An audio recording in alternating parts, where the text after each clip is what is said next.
Crisp fries, juicy burgers, and a thick milkshake are our goals for emulating a Burger Shack meal. With some revisions in mind from earlier this week, let's get down to business.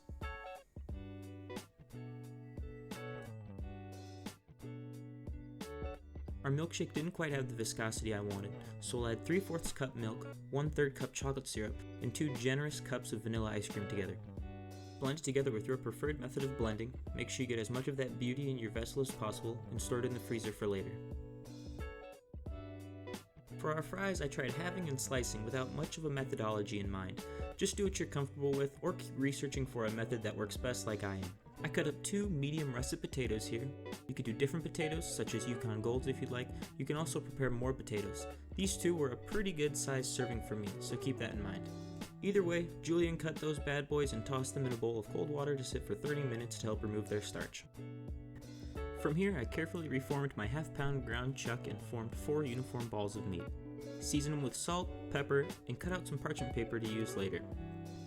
It's important to be as gentle as possible when handling your meat, otherwise it's more likely to curl up on you while cooking. Drain and thoroughly dry your fries. I also took a moment to wipe any excess water out of my bowl because I only own one. After drying, toss your fries back in alongside some vegetable oil, salt, pepper, and any other spices you like. I went with garlic powder. Give them a good mix, maybe even a toss or 2 if you're feeling confident like I am, and place them on a rimmed baking sheet.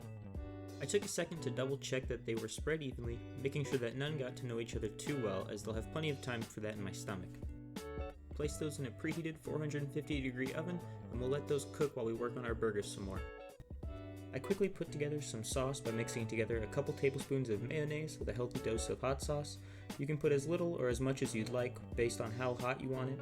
The mayo does bring down the spice a little, so just make sure you give it a taste.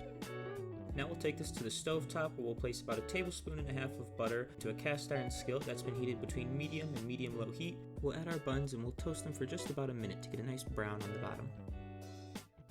After removing our buns, we'll add our burgers, seasoned side down, parchment side up, and smash with a flat, clean cooking utensil. I didn't have a spatula without slots, so I just used this scraper. Remove the parchment paper and let it cook for 2 to 3 minutes on one side. You can see my patty shrinking up because I mangled it a little too much earlier.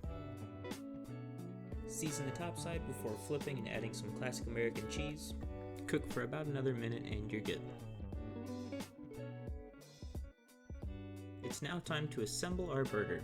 First add some sauce to the bottom bun, followed by the patty. You can of course put toppings on at this point, and normally I would add a tantalizing slice of onion, but since I'm unable to at the moment, I will settle for a less satisfying but equally necessary top bun. Scoop some fries onto your plate, which should be done after about 20 minutes in the oven. I eyeballed them a little bit for the crispness. Finally, remove our milkshake from the freezer, scoop it into your favorite cup, and we are done. Actually, my apologies, now we're done.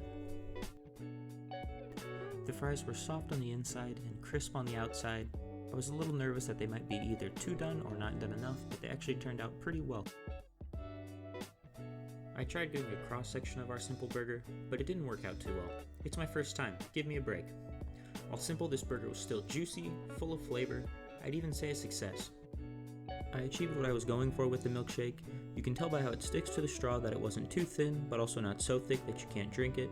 With the chocolate flavor still plentiful, I was happy.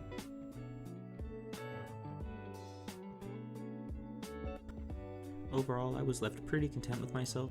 This allowed me to have some repetition as well as apply revisions, further developing my skills. Let me know what you'd like to see next down below. I'd love to hear your suggestions. Until next time, have a good one.